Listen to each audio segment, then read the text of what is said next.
Hey everyone, in this video, let's find out how you can use Payhip.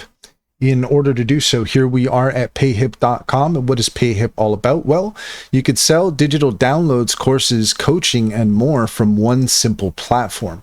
We make it easy for you to sell anything online, anywhere, and you can enter your email address here to get started for free. It's an all-in-one platform, everything you need to start, scale, and manage your business: digital downloads, coaching, physical products, online courses, membership.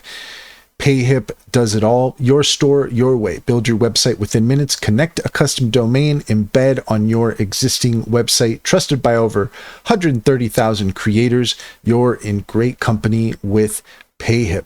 Let's go ahead and take a look at the pricing. You can see here that we have the free version, all features, unlimited projects on products, unlimited revenue, and a 5% transaction fee.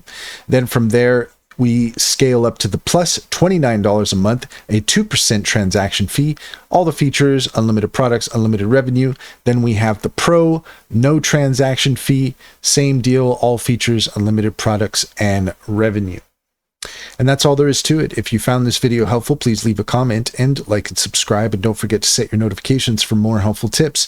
Also, if you take a look in the description, you'll find a link to our link tree. There you'll find our socials and our top AI recommendations and promotions, including Sintra. If you click on the link there, you can get 60% off your subscription. And with Sintra, you get a fantastic business strategy tool that gets to know you and your business, offering tailored insights to give you an edge in your business strategy. Finally, check out Simply Financial. If you click on the link in the link tree, you can get $50 to open an account. And if you refer your friends and family, you get $125 per referral. It's a great deal. It's a great bank. Comes highly recommended. Check to see if it's available in your area.